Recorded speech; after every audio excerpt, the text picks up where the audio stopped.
ಸಂಪನ್ಗೌಡ ಬಾದರ್ಲಿ, ಹರೀಶ್ ಗೌಡ.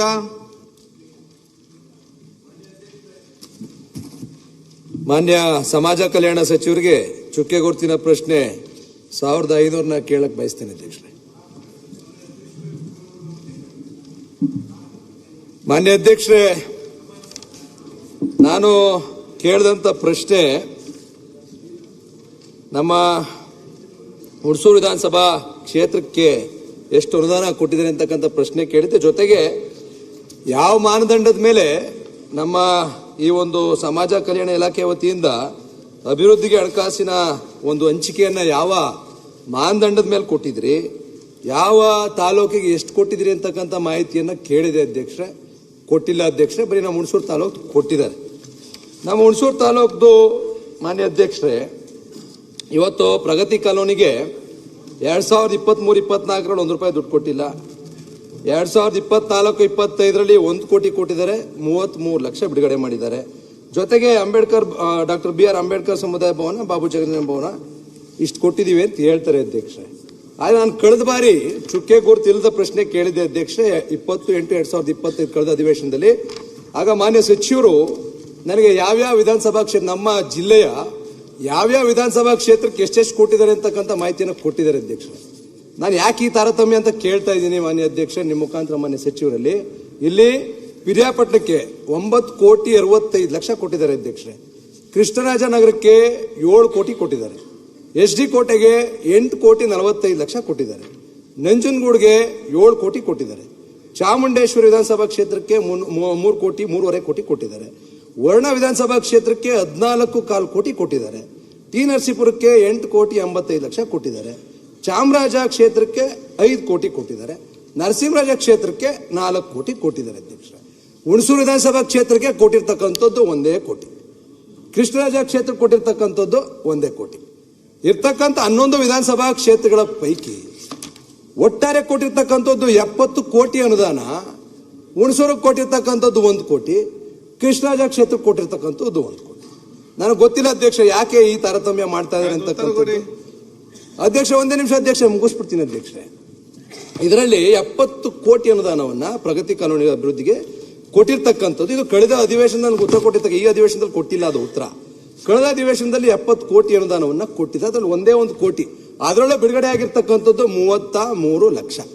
ನನ್ನ ವಿಧಾನಸಭಾ ಕ್ಷೇತ್ರದಲ್ಲಿ ಅಧ್ಯಕ್ಷರೇ 70% ಅಲ್ಪಸಂಖ್ಯಾತರು, ಹಿಂದುಳಿದ ವರ್ಗದವರು, ಪರಿಶಿಷ್ಟ ಜಾತಿ, ಪರಿಶಿಷ್ಟ ಪಂಗಡದವರು ವಾಸ ಮಾಡ್ತಾ ಇರ್ತಕ್ಕಂಥದ್ದು ಅಧ್ಯಕ್ಷ. ಯಾವ ಮಾನದಂಡದ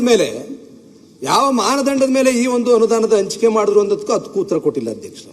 ಇವತ್ತು ನಮ್ಮಲ್ಲಿರ್ತಕ್ಕಂಥ 300 ಹಳ್ಳಿಗಳಿಗೂ ಅಧಿಕ ಹಳ್ಳಿಗಳಲ್ಲಿ 233 ಲಕ್ಷ ಪರಿಶಿಷ್ಟ ಜಾತಿ ಅಭಿವೃದ್ಧಿ ಪ್ರಗತಿ ಕಾಲೋನಿಗೆ 33 ಲಕ್ಷ ಅನುದಾನ ಅಷ್ಟೇ ಬಿಡುಗಡೆ ಆಗಿರ್ತಕ್ಕಂಥದ್ದು.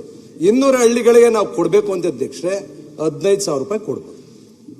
ಒಂದೊಂದು ಹಳ್ಳಿಗೆ 15,000. 1 ಮೀಟರ್ ಚರಂಡಿ ಇವತ್ತು 2 ಮೀಟರ್ ಚರಂಡಿ ಮಾಡ್ಬೋದು, ನನಗೆ ಗೊತ್ತಿಲ್ಲ ಅಧ್ಯಕ್ಷ. ಇವತ್ತು 33 ಲಕ್ಷ, 1 ಕೋಟಿ. ಈ 11 ವಿಧಾನಸಭಾ ಕ್ಷೇತ್ರಕ್ಕೆ 70 ಕೋಟಿ ಕೊಟ್ಬಿಟ್ಟು ಮುಂದುವರೆದ ಅಧ್ಯಕ್ಷರೇ. ಇನ್ನು ಇಲ್ಲಿ ನನಗನ್ಸುತ್ತೆ ಬಹುಶಃ ನಮ್ಮ ಹುಣಸೂರು ತಾಲೂಕಿನ ಪರಿಶಿಷ್ಟ ಪಂಗಡದಂತೂ ₹1 ದುಡ್ಡಿಲ್ಲ ಬಿಡಿ. ನಮ್ಮಲ್ಲಿ 20% ಪರಿಶಿಷ್ಟ ಜಾತಿ ಜನಾಂಗದವ್ರು ವಾಸ ಮಾಡ್ತಾ ಇರ್ತಕ್ಕಂಥದ್ದು, 15% ಪರಿಶಿಷ್ಟ ಪಂಗಡದವ್ರು ವಾಸ ಮಾಡ್ತಾ ಇರ್ತಕ್ಕಂಥದ್ದು. ಪರಿಶಿಷ್ಟ ಪಂಗಡಕ್ಕಂತೂ ₹1 ಕೊಟ್ಟಿಲ್ಲ. ಪರಿಶಿಷ್ಟ ಜಾತಿಯವ್ರಿಗೆ 20% ಒಟ್ಟಾರೆ ಜನಸಂಖ್ಯೆಯಲ್ಲಿ ಪ್ರಶ್ನೆ ಅದೇ ಅಧ್ಯಕ್ಷ, ಅನುದಾನ ತಾರತಮ್ಯ ಯಾಕೆ? ಜಿಲ್ಲೆಯಲ್ಲಿ 70 ಕೋಟಿ ಬಂದಿದೆ, ನಿಮ್ಮಲ್ಲಿ 1 ಕೋಟಿ ಉತ್ತರ ಕೊಡ್ತಾರೆ. ಒಂದೇ ನಿಮಿಷ ಅಧ್ಯಕ್ಷ, ಕೃಷ್ಣಪ್ಪನವರಿಗೆ ಉತ್ತರ ಕೊಡ್ತಾರೆ. ಅವರು ಯಾವತ್ತು ಸಾಮಾಜಿಕ ನ್ಯಾಯದ ಬಗ್ಗೆ ಹೋರಾಟ ಮಾಡಿ ಬೆಳೆದು ಬಂದವರು, ಅವರು ಅನ್ಯಾಯ ಮಾಡ್ತಾರೆ ಅಂತ ಏನ್ ಅರ್ಥ? ಆಯ್ತು, ಉತ್ತರ ಕೊಡ್ಲಿಕ್ಕೆ ಬಿಡೋದು ಏನ್ ಮಾಡುದು? ಆಯ್ತು,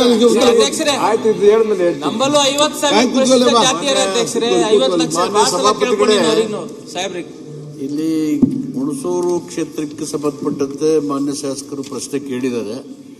ಅದಕ್ಕೆ ನನ್ನಲ್ಲಿರೋ ಉತ್ತರನ ಲಭ್ಯ ಇರೋದನ್ನ ಮಾಡಲಿಕ್ಕೆ ಕೇಳಿದನ್ನ ವಿವರವಾಗಿ ಕೊಟ್ಟಿದ್ದೀನಿ. ಪ್ರಗತಿ ಕಾಲೋನಿಗೆ 1 ಕೋಟಿ ಕೊಟ್ಟಿದ್ದೀವಿ, 33 ಲಕ್ಷನ ಬಿಡುಗಡೆ ಮಾಡಿದೆ, 20 ಲಕ್ಷ ಕಾಮಗಾರಿ ಕೈಗೊಂಡಿದ್ದಾರೆ. ಅಂಬೇಡ್ಕರ್ ಭವನ ಮತ್ತು ಬಾಬು ಜಗಜೀವನ ಒಟ್ಟು 270 ಲಕ್ಷ ಕೊಟ್ಟಿದ್ದೀವಿ, 67 ಲಕ್ಷ ಬಿಡುಗಡೆ ಮಾಡಿದ್ದೀವಿ. 9 ಕಾಮಗಾರಿ ತಗೊಂಡಿದ್ರೆ 7 ಪ್ರಗತಿಯಲ್ಲಿದ್ದಾವೆ, ಇನ್ನೆರಡನ್ನ ಪ್ರಾರಂಭಿಸಬೇಕು. ಸೊ ಇಲ್ಲಿ ತಾರತಮ್ಯ ಪ್ರಶ್ನೆ ಬರೋದಿಲ್ಲ. ನಾನು ಹಿಂದೆ ಲೋಕೋಪಯೋಗಿ ಮಂತ್ರಿ ಆಗಿದ್ದಾಗ ಹುಣಸೂರು ತಾಲೂಕಿನ ಪ್ರತಿಯೊಂದು ಹಳ್ಳಿನೂ ಕಾಂಕ್ರೀಟೀಕರಣಗೊಳಿಸಿದ್ವಿ. ಅದು ಮಾನ್ಯ GT ದೇವರಿಗೂ ಗೊತ್ತಿದೆ, ಹರೀಶ್ ಗೌಡರು ಕೊಟ್ಟಿದ್ದಾರೆ. 100 ಕೋಟಿ ರೂಪಾಯಿನ ಆ ಕಾಲದಲ್ಲಿ ಮಂಜೂರು ಮಾಡಿಕೊಟ್ಟಿದ್ದೀವಿ. By and large all the SC/ST colonies are being concretized ಆ ಇನ್ಫ್ರಾಸ್ಟ್ರಕ್ಚರ್ನ. ಸೊ ಇನ್ನು ಉಳಿದಿರೋಂಥದನ್ನ ಹಣಕಾಸಿನ ಲಭ್ಯತೆಗೆ ಅನುಗುಣವಾಗಿ ಹಣಕಾಸನ್ನು ಕೊಡಲಿಕ್ಕೆ ಪ್ರಯತ್ನ ಮಾಡ್ತೀವಿ.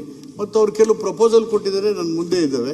ನನ್ನಲ್ಲಿರೋ ಹಣಕಾಸನ್ನು ಗಮನದಲ್ಲಿ ಇಟ್ಕೊಂಡು ಕೊಡ್ತೀವಿ. ತಾರತಮ್ಯ ಮಾಡಬೇಕಂತ ಉದ್ದೇಶನೂ ಇಲ್ಲ, ಮಾಡೋ ಪ್ರಯತ್ನನೂ ಮಾಡೋದು. ರಾಜೇಗೌಡ ಒಂದು ನಿಮಿಷ ಅಧ್ಯಕ್ಷೆ, ಇದು ಹಿಂದಿನ ಸರ್ಕಾರದಲ್ಲಿ 100 ಕೋಟಿ ಕೊಟ್ಟಿರ್ಬೋದು ಅಧ್ಯಕ್ಷೆ, ಕೊಟ್ಟಿರ್ಬೋದು. ಒಂದು ನಿಮಿಷ, ಹಿಂದಿನ ಸರ್ಕಾರದಲ್ಲಿ ಅಧ್ಯಕ್ಷೆ ಕೊಟ್ಟಿರ್ಬೋದು, ಈಗ ಯಾಕೆ ಕೊಡ್ತಾರೆ? ಹಿಂದಿನ ಸರ್ಕಾರದಲ್ಲಿ ಹಂಗಾದ್ರೆ ನರಸೀಪುರ ಕೊಟ್ಟಿದ್ದಾರೆ. ಕೇಳ್ತಾ ಇರ್ತಕ್ಕಂಥದ್ದು ಕಳೆದ ಸರ್ಕಾರದಲ್ಲಿ ಇಡೀ ರಾಜ್ಯದಲ್ಲಿ ನೋಡ್ಕೊಂಡಿರ್ಬೋದು ಅಧ್ಯಕ್ಷರೇ. ಎಲ್ಲ ಮಾನ್ಯ ಸದಸ್ಯರಿಗೆ ಗೊತ್ತಿದೆ.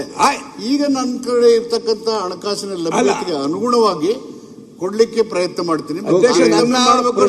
ಉದ್ದೇಶ ಎಂದು ನನ್ನ ತಲೆನಲ್ಲಿ ಆತರ ಮಾಡ್ಬೇಕಂತ ನನ್ನ ಪ್ರಶ್ನೆ ಇಷ್ಟೇ ಅಧ್ಯಕ್ಷ, ಕಳೆದ ಸರ್ಕಾರದಲ್ಲಿ ಇಟ್ಕೊಂಡೇ ಕೆಲಸ ಮಾಡ್ಬೇಕಲ್ಲ, ಕೊಟ್ಟಿರ್ಬೋದು. ಬೇರೆ ಕ್ಷೇತ್ರ ಅವ್ರಿಗೆ ಡಿಮಾಂಡ್ ಇರುತ್ತೆ, ಆದ್ರೆ ಕೇಳೋದೆಲ್ಲ ಮಾಡ್ಲಿಕ್ಕೆ ಆಗೋದಿಲ್ಲ. ಮುಗಿಸಿ. ಅಲ್ಲ ಅಧ್ಯಕ್ಷ, ಸಭಾಧ್ಯಕ್ಷರೇ, ಹಿರಿಯ ಸಚಿವರು ಸಾಹೇಬ್ರು ಹೇಳ್ತಾರ ಲೋಕೋಪಯೋಗಿ ಇಲಾಖೆದಾಗ ಕೊಟ್ಟಿಲ್ಲ ಅಂತೇಳಿ. ಆಗ ಎಲ್ಲರಿಗೂ ಕೊಟ್ಟಿದ್ದೀರಿ, ನೀವು ನಮಗೂ ಕೊಟ್ಟಿದ್ದೀರಿ.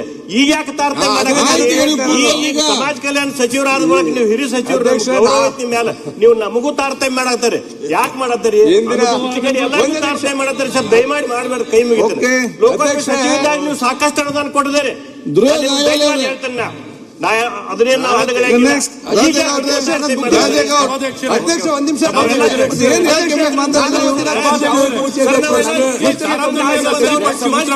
ಒಂದು ರೂಪಾಯಿ ಸಿಗಲಿ.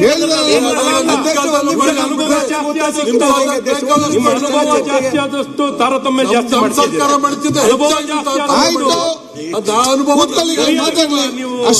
ಮಾಡುವಂತ ಅಭಿವೃದ್ಧಿ ವಿಷಯದಲ್ಲಿ ತಾರತಮ್ಯ ಮಾಡಲ್ಲ. ಈಗ ಡಾಕ್ಟರ್ ಹಣಕಾಸಿನ ಬೇರೆ ಕ್ಷೇತ್ರಗಳಿಗೆ ಅದು ಹೇಳಿದ್ರೆ ಒಂದ್ ಸೆಕೆಂಡ್ ಅಲೋಕೇಶನ್ ಅವೈಲಬಿಲಿಟಿ ಫಂಡ್ ಮೇಲೆ ಮಾಡ್ತೀವಿ. ಅಭಿವೃದ್ಧಿನಲ್ಲಿ ತಾರತಮ್ಯ ಮಾಡುವಂಥದ್ದು ನಮ್ಮ ಸರ್ಕಾರದ ಉದ್ದೇಶನೂ ಇಲ್ಲ, ಅದನ್ನ ಮಾಡೋದು ಇಲ್ಲ.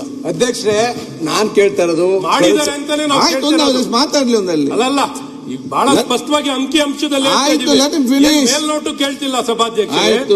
ನಾವು ಸನ್ಮಾನ್ಯ ಮಾದೇವಪುರಲ್ಲಿ ಇದನ್ನ ಸರಿಪಡಿಸ್ಕೊಡಿ ಅಂತ ಅವರು ಪಾಪ ಬಯಸ್ತಿದ್ದಾರೆ. ಅದನ್ನ ಸರಿ ಮಾಡಿ ಈಗಲೇ ಹೇಳಿ ಅಶ್ಯೂರೆನ್ಸ್ ಕೊಡಿ ಅಂತ ನಾವು ಕೇಳ್ಕೊತೀವಿ. ಒಂದ್ ನಿಮಿಷ ಅಧ್ಯಕ್ಷ, ನಾನ್ ಹೇಳ್ತಕ್ಕಂಥದ್ದು ತಾರತಮ್ಯ ಅಂತ ಅಲ್ಲ. ನಾನು ಹೇಳ್ತಾ ಇರೋದು ಬೇರೆ ಬೇರೆ ಕ್ಷೇತ್ರಗಳಿಗೆ ಇಷ್ಟೊಂದು ಅನುದಾನ ಕೊಟ್ಟು ಇಂದಿನಲ್ಲಿ PWD ಸಚಿವರಾಗಿ ಈ ಕ್ಷೇತ್ರಗಳಿಗೂ ಸಾಕಷ್ಟು ಅನುದಾನ ಹೇಳ್ತಿದ್ರೆ ಆಗೋದಿಲ್ಲ. ಹೊಸದಲ್ಲ ಅಧ್ಯಕ್ಷ, ಇದೆ ಹೊಸದಲ್ಲ ಅಧ್ಯಕ್ಷ.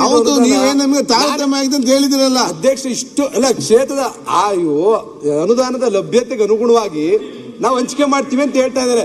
ಬೇರೆ ಬೇರೆ ಕ್ಷೇತ್ರಗಳಿಗೆ ಇಷ್ಟೊಂದು ಲಭ್ಯತೆ ಇರ್ಬೇಕಾದ್ರೆ ನಮ್ ಕ್ಷೇತ್ರಕ್ಕೆ ಬರೀ 1 ಕೋಟಿ ಹೇಳಿದ್ರೆ ಮುಂದುವರೆದು ಆಯ್ತು, ಅದು ಬಿಡಿ. ಇನ್ ಮುಂದುವರೆದು ಡಾಕ್ಟರ್ BR ಜಾಸ್ತಿ ಕೊಟ್ಟಿದ್ದೀನಿ. ಅಯ್ಯೋ, ಎಷ್ಟು ಕೊಟ್ಟಿದ್ದೀರಿ ಅಂತ. ಡಾಕ್ಟರ್ BR ಅಂಬೇಡ್ಕರ್ ಭವನ ಇವತ್ತು 2 ಕೋಟಿ 50 ಲಕ್ಷ ದುಡ್ಡು ಕೊಟ್ಟು 62 ಲಕ್ಷ ರಿಲೀಸ್ ಮಾಡಿ ಈಗಾಗಲೇ 2 ವರ್ಷ ಆಯ್ತು. ಯುಸಿ ಬರ್ಬೇಕು, ಬಂದಿದೆ. ಯುಸಿ ಕೊಟ್ಟರೆ ಉಳಿದದ್ದು ಎಲ್ಲ ಯುಸಿ ಕೊಟ್ಟರೆ ಉಳಿದದ್ದು ಕೊಡ್ತೀರಿ ಬಿಡಿ. ಯುಸಿ ಕೊಟ್ಟು 1 ವರ್ಷ ಆಗಿದೆ ಅಧ್ಯಕ್ಷ. ಸಚಿವರಲ್ಲಿ ಮನವಿ ಮಾಡ್ತೀನಿ, ಸ್ಯಾಂಕ್ಷನ್ ಆಗಿದೆ ಅದನ್ನ ವಿತ್ಡ್ರಾ ಮಾಡಕ್ ಕೊಡ್ತೀರಿ. ಯುಸಿ ಬಂದ ತಕ್ಷಣ ಅಲ್ಲ, ಈಗಾಗಲೇ ಫೌಂಡೇಶನ್ ಹಾಕಿ ಕಬ್ಬಣ ಕಟ್ಟಿ ಒಂದ್ ನಿಮಿಷ ಇದಕ್ಕೆ ಮುಂದುವರೆದು ಡಾಕ್ಟರ್ ಬಾಬು ಜಗಜೀವನ್ ರಾಮ್ ಸಮುದಾಯ ಭವನ 2011ರಲ್ಲಿ ಪ್ರಾರಂಭ ಆಗಿರ್ತಕ್ಕಂಥದ್ದು. 2011ರಲ್ಲಿ ಇವತ್ತು 16 ವರ್ಷ ಆಗಿದೆ, ಇನ್ನೂ ಉದ್ಘಾಟನೆ ಆಗಿಲ್ಲ. ನಾನು ಮಾನ್ಯ ಒಂದೇ ನಿಮಿಷ ಅಧ್ಯಕ್ಷರೇ, ಕಂಪ್ಲೀಟ್ ಮಾಡಕ್ ಬಿಟ್ಬಿಡಿ, ಮುಗಿಸ್ಬಿಡ್ತೀನಿ. ಒಂದು ಪಾಯಿಂಟ್ ಅಲ್ಲ ಅಧ್ಯಕ್ಷ, ಇದು 3-6 ಪಾಯಿಂಟ್. ಇವತ್ತು ಬಾಬು ಜಗಜೀವನ್ ಭವನ 2011ರಲ್ಲಿ ಪ್ರಾರಂಭ ಆಗಿದ್ದು, ಇನ್ನೂ ಓಪನ್ ಆಗಿಲ್ಲ. ಬಿಲ್ಡಿಂಗ್ ಓಪನ್ ಆಗಿಲ್ಲ, ಬಿದ್ದೋಗಿ ಬರ್ಬೇಕಷ್ಟೇ. ಏನ್ ಮಾಡ್ಬೇಕು ಹೇಳಿ? 20 ಲಕ್ಷ ಅನುದಾನ ಕೊಟ್ಟಿದ್ದಾರೆ. ನಾನು 40 ಲಕ್ಷ ಅನುದಾನ ಬೇಕಾಗಿತ್ತು. 20 ಲಕ್ಷ ಕೊಟ್ಟಿದ್ದಾರೆ, 5 ಲಕ್ಷ ರಿಲೀಸ್ ಮಾಡಿದ್ದಾರೆ ಹೋದ ವರ್ಷ. ಅದಕ್ಕೂ ಯುಸಿ ಕೊಟ್ಟಿದೀವಿ. ಅನುದಾನ ರಿಲೀಸ್ ಆಗಿಲ್ಲ ಅಧ್ಯಕ್ಷ. Okay. ಇವತ್ತು 16 ವರ್ಷ ಈ ಅಂಬೇಡ್ಕರ್ ಭವನ ಒಂದೇ ನಿಮಿಷ ಮುಗಿಸ್ಬಿಡ್ತೀನಿ, ನಾವು ಉತ್ತರ ಕೊಡಿ. ಅಲ್ಲ, ಅನುದಾನ 62 ಲಕ್ಷ ಕೊಟ್ಟು ಇನ್ನೇನೋ ಬಿಲ್ಡಿಂಗ್ ಕಟ್ಟೋದು ಏನು ಉದ್ದೇಶ, ಅದೇನೋ ಸಾಧಕ ಬಾಧಕ ಆಗುತ್ತೋ ಗೊತ್ತಿಲ್ಲ ನನಗೆ. ಈ ಬಾಬು ಜಗಜೀವನ ಭವನ 16 ವರ್ಷದಿಂದ ಆಗಿಲ್ಲ ಅಧ್ಯಕ್ಷರೇ. ಇದಕ್ಕೆ ಸಂಪೂರ್ಣವಾಗಿ 40 ಲಕ್ಷ ಅನುದಾನ ಕೊಟ್ಟು ದಯಮಾಡಿ ರಿಲೀಸ್ ಮಾಡಿಕೊಟ್ರೆ 16 ವರ್ಷ ಆಗಿದೆ. 16 ವರ್ಷನಾದ್ರೂ ಆದ್ಮೇಲಾದ್ರೂ ನಾವು ಆ ಬಿಲ್ಡಿಂಗ್ ನ ಅವ್ರನ್ನೇ ಕರ್ಕೊಂಡು ಹೋಗಿ ಉದ್ಘಾಟನೆ ಮಾಡ್ತೀವಿ. ಈಗ ಅವರು ಅದು ಇನ್ಕಂಪ್ಲೀಟ್ ಆಗಿತ್ತು ಮಾನ್ಯ ಅಧ್ಯಕ್ಷರೇ. ಅವ್ರು ನನ್ನ ಗಮನಕ್ಕೆ 20 ಲಕ್ಷ ಕೊಟ್ಟಿದ್ದೀವಿ, ಇನ್ನು ಸಾಕಾಗಲ್ಲ ಅಂತೀರಿ. ಕಂಪ್ಲೀಟ್ ಆಗಕ್ಕೆ ಎಷ್ಟು ಬೇಕಿತ್ತು ಕೊಟ್ಟರೆ ಉದ್ಘಾಟನೆ. ಆಮೇಲೆ ಪ್ರಗತಿ ಕಾಲೋನಿಗೆ ಎಷ್ಟು ಕೊಡ್ತೀರಿ ಅಂತ ಹೇಳ್ಬಿಟ್ರೆ 16 ಒಂದು ಅಶ್ಯೂರೆನ್ಸ್ ಕೊಡಿ. ಹಣಕಾಸಿನ ಲಭ್ಯತೆ ನೋಡ್ಕೊಂಡು ಆಯ್ತು. ನೋಡ್ಕೊಂಡ್ಮೇಲೆ ಮಾಡೋಣ. ಮಾನ್ಯ ಅಧ್ಯಕ್ಷ, ರಾಜೇಗೌಡ್ರೆ ಸುಳ್ಯದ ಅಂಬೇಡ್ಕರ್ ರಾಜೇಗೌಡ್ರೆ ಅನುದಾನ ಬಾಕಿ ಆಗಿದೆ.